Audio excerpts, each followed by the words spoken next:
Jangan dong. Oh jadi buat Mami itu keluarga segalanya. Keluarga saya segalanya. Nah ada seseorang yang selalu ada kapanpun untuk Mami. Yang mendampingi Mami dalam kondisi apapun. Kita punya tayangan video. Kita lihat, ini dia. Aku ingat janji kamu. Pada saat kamu pertama kali ketemu aku. Kamu bilang bahwa kalau kamu mau jadi istri aku bukan siapa-siapa.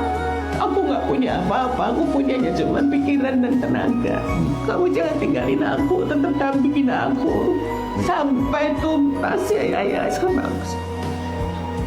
Aku mesti hidup kamu. Kamu nih wanita yang paling kuat yang pernah saya kenal.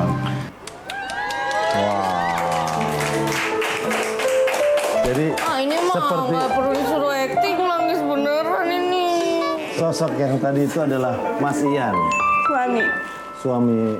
Saya kalau nggak ada Ian nggak tahu masih bisa bertahan nggak sampai di sini. Cuman kita kan nggak tahu, memang takdir itu kan Allah semua yang menentukan. Benar. Cuman memang penguat saya, support saya, dan yang dia mengembalikan kepercayaan diri saya lagi. Pokoknya semuanya itu Ian. Dia memang pernah janji pada saat ketemu saya waktu itu masih dipuja-puja orang ya. Dan dia kan memang bukan siapa-siapa. Kamu ingin menikah dengan aku ingat banget dia bilang, aku bukan siapa-siapa. Kamu mau menikah dengan saya, aku nggak punya apa-apa, yang aku punya hanya tenaga dan pikiran. Namun sekarang ini tenaga dan pikiran dia memang buat saya semuanya, 24 jam buat saya. Mam, di titik terendah Mami, apa sih yang sering disampaikan, dikuatkan oleh Mas Ian ke Mami? Yang akhirnya bisa membuat Mami melewatin semuanya. Suamiku selalu begini, kalau aku bilang aku capek, aku lelah, jangan, kamu nggak boleh bilang gitu. Kebahagiaan kamu tuh kalau kamu bisa memberi keluarga kamu. Kalau kamu sekarang lagi capek, lagi sedih, lagi memang lagi bener-bener kayak terpuruk banget, kamu punya Allah, Tuhan. Ayo ambil air wudhu. Udah selalu mengingatkan, apapun jam berapapun ambil air wudhu, sholat kamu. Udah cuman terus. Yang paling aku nggak bisa sampai sekarang masih kayak kadang-kadang masih belum bisa memaafkan diri saya sendiri setelah ditinggal ibu saya. Karena ibu saya itu adalah orang yang saya ratukan. Saya paling takut sama ibu saya. Karena hidup saya waktu itu kalau nggak ada ibu saya, udah aku nggak mau jadi apa nggak ngerti. Waktu belum ketemu Ian ya. Tapi akhirnya aku bikin kecewa ibu saya. Aku udah bertahun-tahun menjaga jangan sampai aku buat kecewa ibu saya. Akhirnya aku bikin ibu saya kecewa. Pada saat aku kena kasus, ibu saya sakit, langsung nggak ada.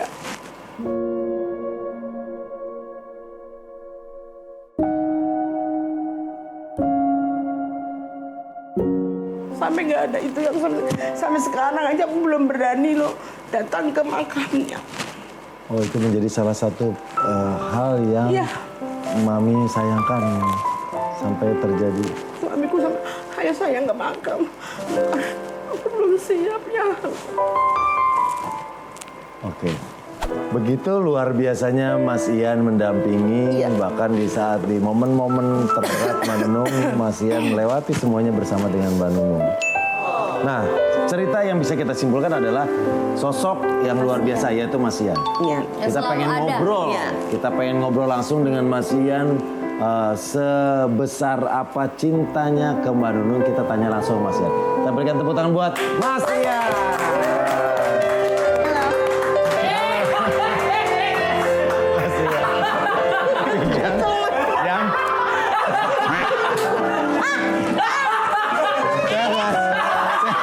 Sehat Mas.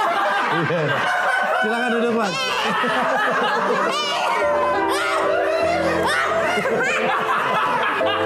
Istri saya. Iya. Beliau kagum sama Mas. Dia juga hebat ya. Oh maksudnya, berarti kali ini sebenarnya saling mengagumi ya. Sebetulnya istri saya itu nggak tahu kalau saya di belakang tuh berusaha. Mas, jangan sampai Mbak Nunung botak, Mas Ian ikut botak. Iya, saya ikut botak. Itu gimana waktu atas itu? bawah saya botak. Iya Mas Etis. Oh ini dicukur Iya. juga. Iya. Dan mungkin yang nih aku mau ngomong hari ini ya. Apa yang mau disampaikan ke Mbak Nunung, Mas? Aku sebetulnya punya single. Punya apa? Single. Ada single? Iya. Oh, yang Yang mana? istri saya nggak tahu. Boleh dinyanyiin? Buat mami. Aku bukan pengemis. Jadi kacamatanya iya iya. Mas Ian, Dia orang hebat. Mbak Nunung menceritakan tentang Mas Ian sampai berkaca-kaca sampai nangis. Dia tuh orang besar. Iya, saya tahu. Namanya kan emang udah besar di entertain. Sabarannya besar. Iya. Cuma kalau udah marah tuh, Apa sih Mas kalau marah biasanya dia ngapain? dia tuh kayak anak kecil. Misalnya Mas? Telanjang depan saya. Oh, pas mandi kali. Suka ngeyel. Oh ngeyel. Tapi saya kalau lagi berantem, saya masukin polsek udah trauma. Diem ya. Iya. Berantem di jalan, gue dimasukin Iya. kantor polisi. Beneran? Perjalanan Jakarta ke Solo, hanya masalah makan, gue nggak ditawarin makan. Gue mau ke kanan, ya dia kan nyupir. Iya. Ini kalau udah gue juga bisa emosi gitu loh. Iya. Misalnya, Mas Ian, kenapa kepikiran? antar polisi di Brebes sama di Tegal. Ya kenapa saya masukin kantor Iya polisi? kenapa kepikiran? Kan tinggal ngajak makan selesai. Nggak mau, saya udah nggak mau, Oh, udah karena nggak mau. marah gitu loh. Karena mau saya masukin sumur susah. Udah pernah nyoba? Iya, lu banget. Nggak nyemplung. Iya. Iya.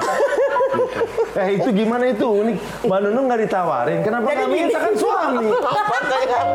Jadi kita kan aku tuh kalau ke Solo kan bawa mobil sendiri. Ya perjalanan panjang. Biasanya kan bawa Iya selalu gini nih. bawa bekal. Iya. Banget lagi. Jarang mau makan di rest area gitu bawa bekal sendiri. Oke. Nah pada saat ke rest area pertama suamiku udah lapar. Aku lapar makan ya? Iya begitu. Kamu nggak makan? Wah aku masih kenyang gitu. Oke. Terus jangka berapa meter tiba-tiba saya lapar. Ya aku lapar. Lah baru aja keluar dari situ. Ngeyel gitu ngeyel. Ngeyel Mas Dedi. Kalau hasil kamu itu tuh dia cari rest area lagi kan ini malah mundak-mandek kau berhenti gitu. Kamu kayak orang kemasukan setan saya. Karena lapar, iya. Dia tuh bisa lari. Kalau lagi ngamuk tuh turun dari mobil, dia lari. Lari sampai berapa kilo? Digoda supir-supir. Nah kenapa nangis? Gue mau ke sana kan gengsi. Iya. Ini kok nggak dikejar sih gue? Itu sesama. Itu Roma ya. Itu sesama supir truk lihat Mbak Nunung lari ngobrol. Ban siapa tuh? Bener. Tapi kita karena menceritakan kisah cinta dari Iya. Mami dan juga Mas Ian, kita punya saksi cinta. Benar. Jadi saksi nyata yang melihat betapa dalamnya cinta. Benar. Dari Ini Mami. salah satu sahabatnya Mbak Nunung. Temen Betul. curhatnya Mbak Nunung juga. Dia tahu banyak tentang Mbak Nunung, tentang percintaan mereka. Bahkan sempat kerja bareng dan pokoknya Mbak Nunung sama sahabatnya ini deket banget tuh, Bu. Benar. Kita panggil ini dia, Kang Sule. Kang Sule. Silakan Kang Sule.